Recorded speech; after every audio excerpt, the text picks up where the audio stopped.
दूसरा टेस्ट शुरू हो जाता है। एक और अनाउंसर कहता है, क्या तुमने सुना, हम जल्दी मिस्टीरियस रेल्म खोलेंगे, इसलिए सभी लोग बैठ जाए। एक और कहता, सभी लोग अपनी जगह पे ही बैठ जाए। उनमें कहता, मिस्टीरियस रेल्म, सभी लोग बैठ जाए। रिवान, ये किस तरह का टेस्ट है? रिवान कहती है, कौन जानता है, लेकिन ये हमारे लिए सौभाग्य की बात हो सकती है। आमतौर पे हमारी टेस्ट स्प्रिंग के जरिए ले जाती और ऐसे में हमारे पास जीतने का कोई भी चांस नहीं होता। एक चलते हुए कहता, ट्रेनिंग करने के बजाय हम इस तरह टेस्ट दे रहे हैं। मैं इतने समय से अपने बॉडी को तैयार कर रहा था। एक शख्स अपने मन में कहता, मैंने दुनिया से रिश्ता तोड़ दिया और सिर्फ कल्टीवेशन करने के लिए पहाड़ों में अकेले रहने लगा। कड़ी ट्रेनिंग करने के बाद अब मुझे कोई भी लालच डगमगा नहीं सकती। और सभी लोग अपनी जगह पे बैठ जाता, जिसे एक गार्ड कहता है, तैयारी पूरी हो चुकी है एल्डर मियोंगवा। इसे मियोंगवा अपने हाथ को उठाते हुए कहता, तब वो स्पेल को पढ़ना चालू कर देता है, जिससे वहाँ के कई सारे आर्टिफैक्ट एक्टिवेट होने लगते हैं और वो उन सभी के बॉडी को कवर कर लेता है। तभी हम उन सभी में से एक को देखते हैं जिनके चेहरे पे मुश्किल दिखाई दे रहा होता है। हम उसके माइंड में देखते हैं तो उसके हाथों में ब्लैक लिक्विड टाइप का कुछ होता है, जिससे वो काफी हैरानी से उसे ही देख रहा होता है। वो अपने सामने वाले शख्स को जान से मार चुका होता है और वो अपने खुद टेक चुका होता है। दूसरा कहता, सहयोग से जीरन, हमारा अपराध और भागने का आरोप लगता है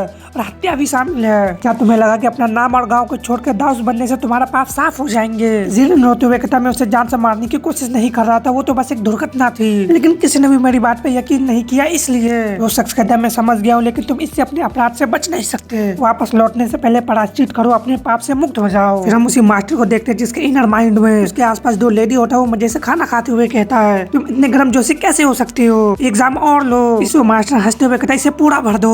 और बाहर सबसे पहले वही मास्टर डिस्क्वालीफाई होता है। हम एक और शख्स को देखते हैं जो हैरानी से अपने आंखों को खोलता है। उसके सामने एक शख्स होता है जो कहता है, युजोंग टाइसन सेक्ट की यूजांग, और इसका नाम यूजुंग होता है, जो कहता है कैसे? वो शख्स कहता है, मुझे शक था कि वो जासूस भेजेंगे, विरोध ना करे, चुपचाप हमारे साथ आए। उनका यंग मास्टर हड़बड़ाते हुए बाहर आता और कहता, मकरी मकरी मेरी मदद करो। वो शख्स कहता है, यहाँ पे कोई भी स्पाइडर नहीं है, तुम फेल हो गए हो। एक शख्स एक और को डिस्क्वालीफाई कर देता है। तभी हम अपने सनगुन को देखते जो अपने इनर माइंड में आराम से बैठा होता, तभी उसके पास कोई आते हुए कहता है, तुम तो खुद को बहुत ही भाग्यशाली महसूस कर रहे होंगे। सनगुन कहता, मैं क्या कर सकता हूँ, मैंने अपने कल्टीवेशन को मैजिक से छुपा रखा है, इसलिए मैं बस नेदर वर्ल्ड में ही रहूंगा। आखिर में मैं अपनी पूरी कोशिश तो कर ही रहा हूँ। सनगुन नेदर वर्ल्ड से बाहर उन सभी को देख रहा होता है और अनाउंसर एक और को डिस्क्वालीफाई कर देता है। ये हवारन होती है जो कहती है, मुझे लगता है कि 250 साल हो गए हैं जब से मैंने लॉर्ड मियोंगवा को देखा है। सच में एक एल्डर के रूप में मियोंगवा कहते हैं कि पद इंसानों को बदल देता है और वो काफी प्राइडफुल हो गया है। ये जानकर राहत मिली कि वो ठीक है। सनगुन कहता, मानसान योना सभी लोग, मैं ये देखने के लिए काफी एक्साइटेड हूँ कि उनमें क्या बदलाव आए हैं, खासतौर पे चाओ। हवारन कर दिया, अगर तुम्हें उनकी इतनी याद आ रही है तो अभी आगे क्यों नहीं आते? सनगुन कहता, तब मेरा कोशिश खराब हो जाएगा, अब तक मैंने जो भी मेहनत की है उसके बारे में सोचो। तभी हैरानिस कहता, 1 मिनट रुको, लेकिन मियोंगवा मुझे क्यों नहीं पहचानता, उसने तो मुझे जरूर देखा है। हवारन कहती, ऐसा इसलिए हो सकता है क्योंकि ट्रांसफॉर्मेशन में महारत हासिल करने के बाद आपकी शक्ल एक बच्ची जैसी हो जाती है। सनगुन कहता, लेकिन ब्लैकी ने मुझे देखते ही पहचान लिया। हवारन कहती, हाँ वो तो मुझे भी लगता है, इससे मुझे भी थोड़ा बुरा लगा, लेकिन क्या ये बेहतर नहीं है कि वो तुम्हें पहचाना नहीं? तुम कहते हो कि तुम्हें उन्हें सरप्राइज देना चाहिए। सनगुन कहता, ये सच है, लेकिन हवारन कहती, वैसे मुझे हैरानी है कि क्या वो बच्चे इसे अच्छी तरह से सहन कर पाएंगे? सनगुन कहता, उनमो और योनसांग, अच्छा वो बच्चे, हम क्या कर सकते हैं, अगर उसे सह नहीं सकते तो उनके लिए बेहतर यही होगा कि वो दाऊस को पूरी तरह से नकार दे। दाऊस का पाथ मुश्किल है, इसे आधे अधूरे मन से नहीं अपनाया जा सकता। वो अभी भी बच्चे हैं, पहले टेस्ट में उनका सफल होना चमत्कार था। हवारन कहती, वो अभी भी बच्चे हैं, पहले टेस्ट में उनका सफल होना ये एक चमत्कार था। फिजिकल और मानसिक रूप से अभी पूरी तरह से तैयार नहीं है ऐसे टेस्ट, आखिरकार ये उनकी किस्मत ही है। ये मिस्टीरियस लैम्प्स अपने इल्यूजन की टेक्निक है, ये इंसानों के दिलों में पूरी तरह से छुपी हुई चिंताएं, इच्छाएं, लालच और गुस्से को बाहर निकाल देते हैं। ये ऐसी चीज है जो जिंदगी में लगातार घटती रहती है और इन्हें आसानी से अलग नहीं किया जा सकता। अभी उनमो को कोई पैर पकड़ते हुए कहता, उनमो मैं अभी भी जिंदा रहना चाहती हूँ, प्लीज मुझे साथ ले चलो। वहाँ से कैसे शख्स निकलने लगता है, कहता उनमो उनमो, और बताता क्या वो अतीत के फीलिंग में फंसकर वहीं पे संघर्ष करता रहेगा या फिर वो उन फीलिंग को आगे बढ़ने की सीढ़ी की तरह यूज करेगा। देखना होगा कि वो नए बच्चे इसे कैसे संभालते हैं। सनगुन कहता, लेकिन वो बच्चे काफी सहनशील है। हवारन कहते, एक्सक्यूज मी, मन में कहता, चाहे दर्द और पीड़ा कितनी भी ज्यादा क्यों ना हो, वो उनके जज्बे जितने कठोर नहीं है। और उनमें जाकर उसे गले लगा लेते कहता, बहन मुझे तुम्हारी बहुत ही याद आई। काफी रोते हुए कहता, लेकिन मुझे अभी भी बहुत कुछ करना है, मैं अभी आपके और बाकी सभी के साथ नहीं आ सकता। तो सनगुन कहता, इसलिए कभी कभी अपने पूरे पावर से जियो, इससे अनएक्सपेक्टेड रिजल्ट सामने आते हैं। और उनमें आंख खोलकर अपने सामने वाले अनाउंसर के देखता है, होनेस के वंशज उनमो तुम पास हो गए। इससे उनमो अपना जासू को पोस्टर खड़ा होते हुए कहता है हाँ सर। फिर हम सनगुन को देखते वो भी अपने नीदर वर्ल्ड से बाहर आ जाता है। अनाउंसर हमारे सनगुन को भी पास कर देता है और अनाउंसर कहता है दूसरा टेस्ट भी यहीं पे खत्म होता है। एल्डर राहत के सांस लेता है और अनाउंसर आते हुए कहता है एल्डर मियोंगमा आपकी कड़ी मेहनत के लिए थैंक्स। मियोंगमा कहता है रिजल्ट क्या है। अनाउंसर कहता है 102 में से 88 फेल रहे, सिर्फ 14 ही चुने गए हैं। मियोंगमा भी कहता है सिर्फ 14 पास हुए। मौजूदा हालात को देखते हुए हमने इस टेस्ट में उन पे काफी ज्यादा दबाव डाला। और अनाउंसर कहता है फेल लोगों में से 30 जासूस निकले। मियोंगमा काफी हैरान कहता क्या 30 जासूस, उन्होंने काफी ज्यादा भेज दिए। अनाउंसर कहता है लेकिन मुझे जो बात परेशान करती है वो ये है कि उनमें से कुछ लीडर है। मियोंगमा कहता है क्या लीडर भी माउंट बेक पे कब्जा करने की लालसा रखते हैं। मन में कहता क्या ये 10 कैलामिटी हो सकते हैं, चलो फिर इसे खत्म करते हैं। जासूस को कैद करो, उसकी रिपोर्ट मास्टर को दो। इसे वो कहता है हाँ सर। अनाउंसर बाकी सभी को बता रहा था सेकंड ट्रायल यहीं पे खत्म होता है, फेल हुए इधर आ जाए, पास हुए प्लीज इधर आ जाए। उसका यंग मास्टर रो रहा था जिसे उस सर्वेंट कहता प्लीज रोइए मत यंग मास्टर, आप अगली बार फिर से कोशिश कर सकते हैं, अब आपको घर लौट जाना चाहिए, मैं आपके साथ चलूंगा। यंग मास्टर कहता तुम पास हो गए। वो बंदा कहता मैं आपकी मदद करने आया था यंग मास्टर, आपके साथ ही माउंटेन से नीचे उतरना चाहिए। यंग मास्टर कहता नहीं तुम यहीं रहो। वो कहता क्या लेकिन मैं आपका सर्वेंट हूँ, और मास्टर को पता चल गया तो मेरी पिटाई होगी, प्लीज ऐसा मत कहिए। यंग मास्टर कहता मैं अपने फादर को समझा दूंगा। अनाउंसर कहता तुम ये क्या कर रहे हो, फेल हुए उम्मीदवार तुरंत यहाँ से नीचे चले जाए, पास हुए उम्मीदवार तुरंत ऊपर की ओर चले जाए। यंग मास्टर उसके हाथ को पकड़ते हुए कहता अपनी सभी टेस्ट को पूरा करो, सच्चे दाऊस बनो, आगे जारी रखो। यंग मास्टर रोते हुए अपने सर्वेंट को अलविदा कह रहा था, वो सर्वेंट उसे रोते हुए देख रहा होता है। सनगुन भी उसे रोते हुए देख रहा था और अनाउंसर कहता है जल्दी करो। सर्वेंट कहता है यंग मास्टर आप लंबी उम्र जिए और तरक्की करे। अनाउंसर कहता है सब लोग अब तक अपर गेट पे पहुंच चुके होंगे। अपर गेट माउंट बैक सेट के मेन एरिया से बाहर एक दूर जगह पर है, इसलिए कई जगह पे पाबंदी दिया तो सावधानी से उनका पालन करे। फिर हम माउंटेन बेक का अपर गेट को देखते हैं, वो कहते हैं अपर गेट तो बाकी सभी गेट के मुकाबले बहुत ही बड़ा है। अनाउंसर कहता है ये फाइनल ट्रायल है। वो कहते हैं मैं प्रे करता हूँ कि मुझे पास होने दीजिए। रिवान कहती है उन्मोक धर्मी सामने को जाता है, वहाँ से 3 शख्स आ रहे होते हैं और उन्मोक कहता है जैसा की उम्मीद थी बाम, मुझे पता था कि तुम भी दूसरे टेस्ट में पास हो जाओगे। रिवान कहती जब तुम नहीं आए तो मुझे चिंता हुई। उन्मोक कहता नहीं मुझे पता था कि तुम कर लोगे। संगुन उन दोनों को देखते अपने मन में कहता मैंने कभी नहीं सोचा था कि ये दोनों बच्चे पास हो जाएंगे। क्या उन स्पेशल क्वालिटी को जैसे हो सकता है जो उन्हें होनिया के वंशज होने के कारण मिले हैं। हवारन कटी मुकदमे की सुनवाई के दौरान वो बाकी सभी से ज्यादा हताश थे। क्या उन दोनों का भी कोई ना कोई कहानी हो सकती है। तभी अनाउंसर आते हुए कहता सभी लोग ध्यान से सुनो, अब तुम सभी माउंट बेक के सबसे गहराई की ओर बढ़ोगे। वो जगह माउंटेन बेक का इनर स्पिरिचुअल माउंटेन है। एक शख्स हैरानिश कहता इनर स्पिरिचुअल माउंटेन, दूसरा भी हैरानिश कहता क्या वो इनर स्पिरिचुअल माउंटेन को खोल रहे, क्या ये हो सकता है। अनाउंसर कहता हाँ तुम सभी पहले ही क्लाउड ट्रांसफॉर्मेटेड डिसाइपल के रूप में कंफर्म हो चुके हो। इसे वो हैरानिश कहता वाओ क्लाउड ट्रांसफॉर्मेटेड डिसाइपल। दूसरा कहता हम माउंटेन बेक के अंदर जा रहे हैं। सनगुन भी अपने मन में कहता मैंने कभी नहीं सोचा था कि माउंटेन बेक में एक इनर स्पिरिचुअल माउंटेन विकसित हो जाएगा। हवारन कहते इसके साथ ही माउंटेन बेक के नाम फेमस सेक्टों के लिस्ट में शामिल हो जाएगा। सनगुन कहता लेकिन उनके इतनी आसानी से डिसाइपल को एक्सेप्ट करना और इनर स्पिरिचुअल माउंटेन को खोल देना, मुझे इस बारे में बाद में कुछ कहना पड़ेगा। अनाउंसर कहता पहले 2 टेस्ट साइंस शक्ति और विल पावर की थी, लेकिन फाइनल ट्रायल अलग होगा। इनर स्पिरिचुअल माउंटेन में जाओ, जो सबसे कीमती चीज मिले उसे वापस लेकर आओ। यही माउंटेन बेक सेट में अंदर जाने की लास्ट टेस्ट है। एक कहता क्या बस इतना ही, क्या इसमें कोई और छुपी हुई मनसा नहीं हो सकती। अनाउंसर कहता एक दाउस को कल्टीवेशन करने के लिए किस्मत और हेवनली किस्मत भी उसी की एबिलिटी का हिस्सा होती है। एक पल में लिया गया फैसला 100 या यहाँ तक कि हजारों साल की कल्टीवेशन को भी छोटा कर सकता है। इनर स्पिरिचुअल माउंटेन के अंदर जाना जिंदगी में एक ही बार मिलने वाला मौका है। तुम्हारी किस्मत बहुत ही नीचे गिर सकती है। अभी उसके पीछे एक डोर खुलता है, वहाँ पे कोई आता है जिससे वो कहता है आप पहुँच गए हैं सर। एल्डर मान। वारन उसे देखते हुए कहते ये मान सन है। सनगुन कहता हाँ ये एल्डर मान सन वही मूली है। मान सन कहते क्या मुझे कुछ करने की जरूरत है। अनाउंसर कहता नहीं मैंने सब कुछ समझा दिया, आपको बस उन्हें लेना है। और उनसे कहता ये वही है जो इनर स्पिरिचुअल माउंटेन को मैनेज करते हैं। और मानसन कहता चलो चले।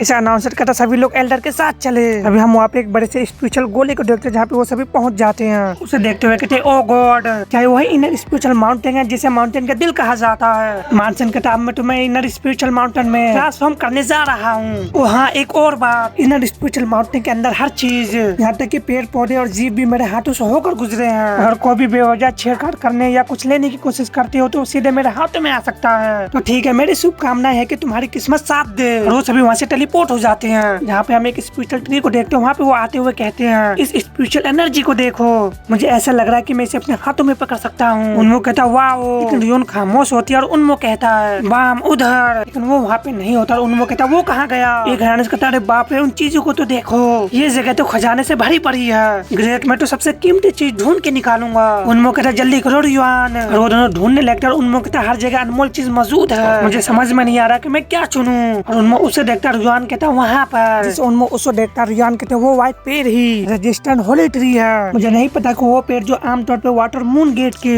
इनर स्पिरिचुअल माउंटेन में मिला वो यहाँ कैसे है, लेकिन उसका एक भी गिरा हुआ पत्ता बहुत ही मूल्यवान होता है। उनमें खुश होते हुए कहता अच्छा ऐसा है, चलो जल्दी करो रियान। रियान एक पौधे को तोड़ते हुए कहते नहीं मुझे इससे कोई भी दिक्कत नहीं है, मैं साथ नहीं आ रही हूँ, ठीक है मैं यहाँ से वापस चलती हूँ, तुम जाओ वापस आ जाना। उनमें कहता फिर भी रियान कहता जल्दी करो। इसे उनमें कहता ठीक है। और हम उन दोनों मास्टर को देखते जो कहते गोरियान ये सच में। गोरियान कहता हाँ ये हमारे क्लैन का होली ट्री है, ये तो हमेशा से यहीं पे था। मैं यहाँ पे इसलिए आया था क्योंकि मैंने सुना था कि एक ऐसा पर्वत था जो सैकड़ों सालों से नॉर्मल और अनदेखा था, जो अचानक फेमस स्पिरिचुअल एनर्जी से भर गया। लेकिन मुझे उम्मीद नहीं था कि यहाँ पे होली ट्री भी मिल जाएगी। अब हमें पता चल गया है तो ये माउंटेन बेक का मेन जगह है, तो चलो जल्दी यहाँ से निकल चले। दूसरा कहता अभी नहीं है उनका हेड क्वार्टर, इसलिए हमें यहाँ से बहुत ही सावधानी से आगे बढ़ना होगा। सभी टेस्ट पूरा करने के बाद हम चुपचाप माउंटेन बेक से निकल जाएंगे। होली ट्री से कुछ शाखाएं सबूत के तौर पे इकट्ठा कर लो, बाकी सभी कुछ एब्सोल्यूट सी स्पिरिट किंग पे निर्भर होगा। सनगुन भी होली ट्री के पास आ जाता है, उसे देखते हुए कहता है होली ट्री अब तो बहुत ही बड़ी हो चुकी है। उन्होंने इनर स्पिरिचुअल माउंटेन में हजारों होली ट्री लगाए थे,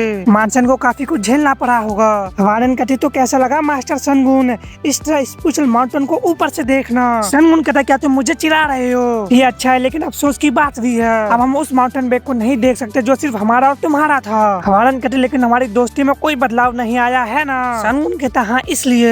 तब उसके पीछे कोई आते हुए कहता वहाँ कौन कौन गया था। सनगुन अपने पीछे को देखने लगता है, वो काफी गुस्से में कहता है इस जगह पे किसी के लिए भी पहुँचना इम्पॉसिबल है। वो कौन है, तुम कौन हो, बताओ कि कौन हो तुम जैसे काबिल शख्स ऐसी चीज को क्यों छुपाएगा। उनके जैसे लेवल के लोग भी एंट्रेंस एग्जाम को देने आते हैं। सनगुन खामोश होता जिसे वो कहता तो तुम इतनी आसानी से जवाब नहीं दोगे है ना, अगर ऐसा है तो मैं तुमसे जबरदस्ती बुलवाऊंगा। वो अपने पावर को रिलीज करने लगता है जिसे सनगुन हड़बड़ाते हुए कहता है ये क्या, इतनी जबरदस्त स्पिरिचुअल प्रेशर। वारन कहते लॉर्ड सनगुन केयरफुल रहे, ये दबाव हमेशा रहने वाला जैसा है। सनगुन कहता है ऐसा शख्स भी माउंटेन बेक के इनर स्पिरिचुअल माउंटेन के अंदर था, आखिर ये कहाँ से आया। कहता चोंग मोरू और काफी कोशिश करता ओ गुडनेस ये तो सच में तुम ही हो चोंग मारू। चोंग मारू कहता तुम मेरा नाम कैसे जानते हो। कहता एक मिनट रुको अंकल बाम। तभी रियान स्पिरिचुअल माउंटेन से बाहर आ जाती है और अनाउंसर कहता तुम आ गए, मुझे दिखाओ कि तुम अंदर से क्या लेकर आए हो। रियान उसी पौधे को दिखाते हुए कहते ये। उसे देखते हुए अनाउंसर मन में कहता ये ठीक है लेकिन इससे भी कीमती चीज जरूर होगी। वो अभी भी यंग और उसमें चीजों को परखने की एबिलिटी नहीं है। अपना मिरर आर्टिफैक्ट निकालते हुए कहता तब, और ये हेवनली पोजीशन मिरर होता है जो जांचते हुए कहता ठीक है ये साफ है। उन अनमोल चीजों से लेने से खुद को रोकने के लिए बहुत ही मुश्किल रहा होगा, बहुत ही अच्छे। पीछे एक शख्स रोते हुए कहता मैं इसे वापस अपनी जगह पर रख दूंगा प्लीज। अनाउंसर कहता बहुत ही देर हो चुकी है उठो। और वो अनाउंसर कहता इस तरफ आए। रियान कहती क्या ट्रायल खत्म नहीं हो गया। अनाउंसर हंसते हुए कहता हम अभी भी इनिशिएशन सेरेमनी को अनाउंस करेंगे। रियान कहती अगर ये इनिशिएशन सेरेमनी है तो मैं माउंट बेक सेट के हेड को देख सकती हूँ है ना। अनाउंसर कहता एल्डर और सेक्ट लीडर जरूर आएंगे, अगर हमारी किस्मत अच्छी रहे तो शायद हमें लॉर्ड सनगुन और उनकी मिस्ट्रीज भी देखने को मिल जाए। आपसे कहता मैंने भी सिर्फ उन्हें एक बार ही देखा है। तभी कोई आते हुए कहता सभी लोग। इसे सभी का ध्यान उस तरफ जाता है। रियान के पास एक आते हुए कहता कांग्रेचुलेशन, ये यूनिफॉर्म इस बात का सबूत है कि तुम माउंट बेक के मेंबर हो, इसे ले लो और बाकी सभी लोग के साथ रहो। हम देखते कुछ लोग और पास हो जाते उसमें से वो एक सर्वेंट भी होता है। एक तभी कहता उधर वो शख्स को देखो जिसके बालों में सफेद लकीरें हैं, वो यहाँ के काफी जरूरी शख्स लगते हैं। क्या ये वही मिस्ट्रीज है जिसके बारे में हमने इतना कुछ सुना है। दूसरा कहता मिस्ट्रीज, वो फिर कहते हैं कि मिस्ट्रीज के बाल बिल्कुल सफेद हैं। ये सब एल्डर सुन लेते और कहते तुम बदमाश लोग, क्या तुम्हें लगता है कि मैं तुम्हारी फुसफुसाहट को नहीं सुन सकता। यूना कहते कोई बात नहीं ठीक है, इस समारोह में लॉर्ड सनगुन और मिस्ट्रीज को होना चाहिए था, लेकिन कुछ कारण की वजह से मैं इसकी देख रेख करूंगी। प्लीज समझिए कि ये आपको अनदेखा करने के लिए नहीं है। ये तो निराशाजनक है क्योंकि लॉर्ड सनगुन माउंटेन बेक पे ही नहीं है। लोग कहते हैं कि वो इतनी खूबसूरत है कि उसे देख कर ही रोंगटे खड़े हो जाते हैं। ये सब रियान भी सुन रही होती है और दूसरी तरफ होली ट्री को देखते हैं और उनको कहता है ये जितना दिखता है उससे कहीं ज्यादा दूर है। मैंने 2 माउंटेन को पार कर लिया, अभी भी सब कुछ वैसा ही महसूस हो रहा है। फिर भी ये सौभाग्य की बात है कि गिरते हुए पत्तियों ने मुझे यहाँ तक पहुँचाया। ठीक है फिर मुझे जल्दी वापस जाना चाहिए। दूसरी तरफ चोंग मोरू कहते मैंने आपको बदले हुए रूप को पहचान नहीं पाया, अब जब ये आप है तो। सनगुन कहता कुछ दिन बीत गए, वैसे मैंने भी तुम्हें मुश्किल से ही पहचाना, क्या ये सेकंड हो सकता है। चोंग मोरू कहता हाँ मैंने 2 बार अपनी स्किन को बदली है, मुझे लगा था कि मैं होना के लेवल की तरह आगे बढ़ूंगा, लेकिन ऐसा लगता है कि मुझे बटरफ्लाई फूड इंसेक्ट की ब्लड विरासत में मिली है। सनगुन कहता 2 बार, ये तो कमाल है, अब तो कोई भी तुम्हें हल्के में नहीं लेगा। चोंग मोरू कहता ये जरूर हमारे क्लैन को द्वारा पाले गए होली ट्री की वजह से हुआ है, काश मुझे ये पावर थोड़ी पहले मिल गई होती। सनगुन कहता अपनी बहन के बारे में ऐसे बहाने मत बनाओ। चोंग मोरू कहता प्लीज ऐसा मत कहिए, आपकी वजह से मैं जिंदा और सही सलामत हूँ। यहाँ सबको सही तरह से दफनाया गया है। दुनिया की सबसे सेफ और आरामदायक जगह माउंटेन बेक में है और इसमें मेरी बहन भी शामिल है। सनगुन ये सब सुनते हुए कहता तो अब मुझे जाना होगा। चोंगमोरो कहता अभी। सनगुन कहता हाँ मैं इस तरह आराम से नहीं रह सकता। चोंगमोरो कहता ये सच है लेकिन सनगुन वहाँ से जाते हुए कहता इनर माउंटेन का अच्छे से ख्याल रखे। चोंगमोरो कहता हमेशा की तरह बेस्ट, लेकिन ये राहत की बात है, कम से कम वो बहुत देर से तो नहीं आए। हवालन कहती मुझे नहीं पता था कि मिस्टर इस माउंटेन बेक को छोड़ के चली गई थी। सनगुन कहता हाँ स्पिरिचुअल थ्रेट को देखते हुए और मुझे अच्छे से ये समझना होगा कि चाव ने क्यों छोड़ दिया। सनगुन आगे बढ़ रहा था तभी किसी का आवाज आता जल्दी करो। युआन कहती बात यही थी, अपने देश को वहीं पे फेंक तू आगे को और बढ़ती। जिसे एल्डर कहती तुम ये क्या कर रहे हो, माउंटेन बेक के यूनिफॉर्म को फेंक देना। तभी युआन कहती चुप हो जाओ और अपने थर्ड आइज को खोलती, जिससे वहाँ पे जबरदस्त स्पिरिचुअल प्रेशर पड़ने लगता है। सभी कराने लगते हैं, यहाँ तक कि यूनार मियोंग में भी कराने लगते हैं। कुछ एल्डर तो जमीन पर गिर जाते तो कुछ काफी हालत खराब होता है। यूना कहते ये स्पिरिचुअल प्रेशर, ये तो स्पिरिचुअल थ्रेट है। युआन कहती अब से माउंटेन बेक मेरा है, क्योंकि मास्टर बेक का कोई भी मास्टर नहीं है। मैं इस बेकार बकवास को खत्म कर दूंगी। अब से माउंटेन बेक को मैं अपने कब्जे में ले लूंगी। तुम सभी को चुपचाप इस माउंटेन को छोड़ देनी चाहिए। योना कहते तुम किस बारे में बात कर रहे हो, ये हमारा ही माउंटेन बेक सेल्फ का एरिया है। माउंटेन बेक पे लॉर्ड सनगुन का शासन है, तुम ये सब करने वाले होते कौन हो। योना कहती मैं ही वो शख्स हूँ जो सो कोल्ड लॉर्ड सनगुन के साथ ऐसा कर सकती हूँ। योना कहती है तुम्हारा इससे क्या मतलब है। रोहन अपने हाथ को उठाते हुए कहती है अगर तुम लोग शांति से माउंटेन बेक को छोड़ दोगे तो मैं तुम्हें नहीं मारूंगा, लेकिन अगर तुमने विरोध किया अटैक करते हुए एक माउंटेन को डिस्ट्रॉय कर देती है। ये पावर देख के सभी के सभी हैरान रह जाते हैं। रुयान कहते तुम मारे जाओगे। उनमें भी वहाँ पे आते हुए कहता रुयान तुम ये क्या है। रुयान हाफी भरते हुए कहते परेशान कर देने वाला छोटा बदमाश, तुम अभी माउंट बेक को छोड़ देनी चाहिए, फिर कभी दाउस की दुनिया में कदम मत रखना। उनमें कहता तुम क्या कह रहे हो रुयान, तुम्हारे साथ आखिर क्या हुआ। रुयान चीखते हुए कहते इसी पल से माउंटेन बेक सेट को खत्म कर दिया गया है। माउंटेन बेक के नाम लेते ही तुम्हारी मौत हो जाएगी, तो सभी लोग यहाँ से निकल जाओ। और पावर अप करते हुए अपने असली रूप में आ जाती। जैसे वो अपने पावर को बढ़ाती है अब सारे लोग उससे उड़ने लगते हैं। यूना भी पीछे को घिसकने लगती है और रह जाती है। योंगमा कहता लॉर्ड यूनो क्या आप ठीक हैं। यूना कहती हाँ मैं ठीक हूँ, लेकिन हम उसे कैसे रोके। योंगमा कहता वो एक स्पेशल थ्रेट है, अगर हम उससे लड़ेंगे तो इसका रिजल्ट बेकार का मौत होगा। सबसे पहले आइए पीछे हटर माउंटेन बेक के सभी बिखरे हुए डाउस को इकट्ठा करें। हम इनर माउंटेन एरिया के मानसन और मोडो के साथ मिलकर काम करें। उन मोडुआन के सामने आ जाता है, जिससे कहता वो बच्चा वो क्या कर रहा है। रुहान उसे ही घूर के देख रहे थे, उन मूवी उसे ही देख रहा होता है। रुहान काफी चिढ़ जाती, कहती क्या तुम मरना चाहते हो। उनमें कहता मैं स्लेव हंटर के द्वारा पकड़ लिया गया एक स्लेव था, मैंने गर्दन में जंजीर डालकर मेहनत भरी जिंदगी जी जब तक मुझे आजादी नहीं मिली, लेकिन दुनिया ने मुझे तिरस्कार और नफरत ही दिया क्योंकि मैं होना था। इसी जगह ने अपनाया माउंटेन बेक ने। टेस्ट को पार करने के बाद अब मैं भी माउंटेन बेक का एक दास हूँ। माउंटेन बेक के मेंबर होने के नाते मैं इसको बचाऊंगा, मैं तुम्हें रोकूंगा। रियान चिढ़ते हुए कहती है ये। तभी वहाँ पे सनगुन आते हुए कहता बहुत ही अच्छे। जिससे वो दोनों उसे देखते कहते बाम। सनगुन आते ही सभी को स्पिरिचुअल प्रेशर से आजाद कर देता, जिससे वो हैरान कहता है स्पिरिचुअल प्रेशर वो गायब हो गए। रियान कहते ये हो रहा, तुम भी अपने असली पावर को छुपा रहे थे, तुम्हारी असली पहचान क्या है। सनगुन कहता समझने के बजाय दिखाना ज्यादा आसान होगा। वहाँ के एल्डर देखते हुए कहते ये तो।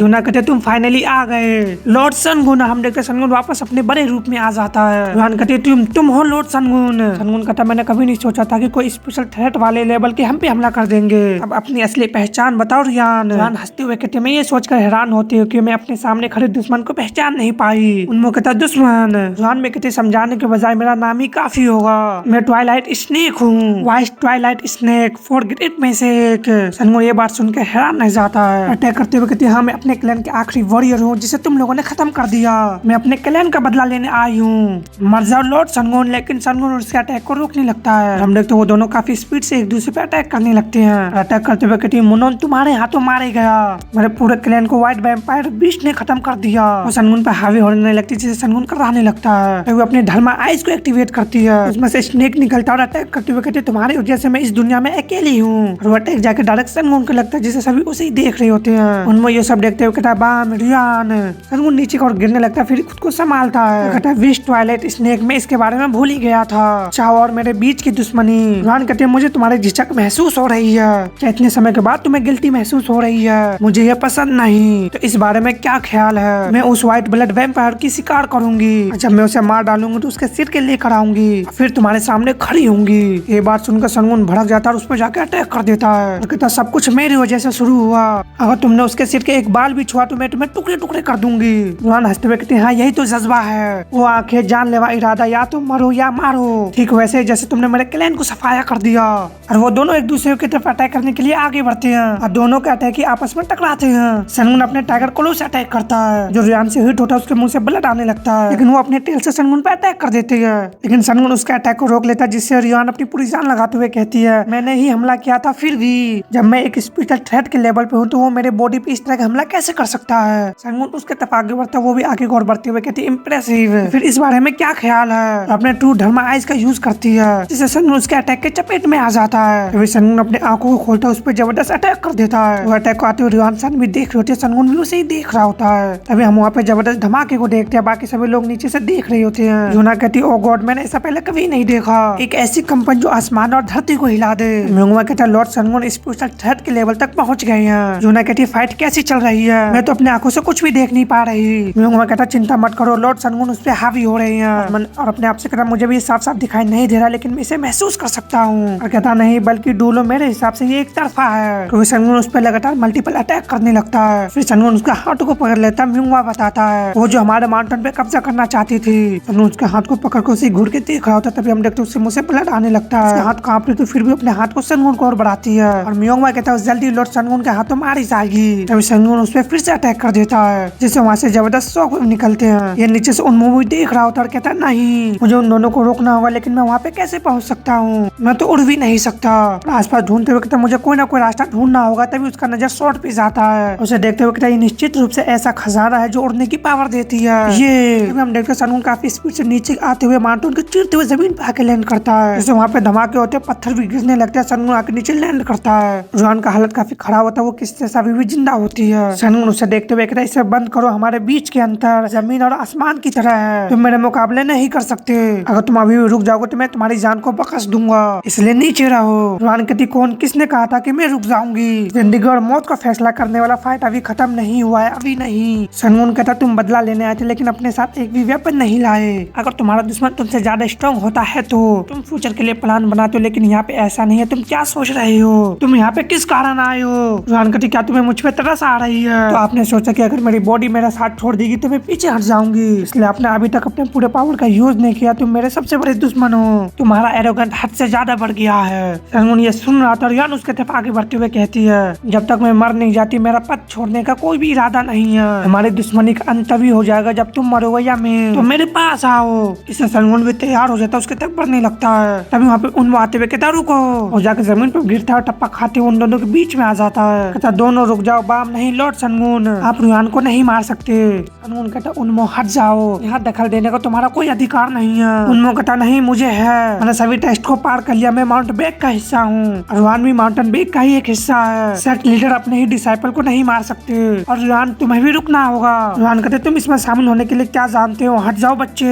उन्मो कहता, मैं भी किसी अपने को खोने का दर्द जानता हूँ, शायद उतना नहीं जितना तुम, इसलिए मुझे नहीं पता कि मैं अभी क्या कहूँ, लेकिन मैं तुम्हारा फैमिली बन जाऊंगा। इस रियान उसे देख रहे थे, कहती, फैमिली कितनी बकवास बात है। और मैं उसकी तरफ आगे बढ़ते हुए कहता, तुम अपने ही जैसे स्नेक की तलाश कर रहे हो, मैं उन्हें ढूंढने में तुम्हारी मदद करूंगा। शायद दुनिया में कहीं न कहीं तुम्हारे जैसे स्नेक जिंदा हो, लेकिन सबसे पहले चले तुम्हारा इलाज करवा लेते हैं। ये क्या, तुम तो बुरी तरह से घायल हो। इससे रियान काफी ज्यादा हंसने लगते और कहते, कितना बकवास, तुम मुझे उसकी याद दिलाते हो, इससे मेरा दिल नरम पड़ जाता है। और उन मुंह पे ही जानलेवा अटैक करते व्यक्ति, मेरी नजरों से दफा हो जाओ, तुम परेशान कर देने वाले छोटे बच्चे।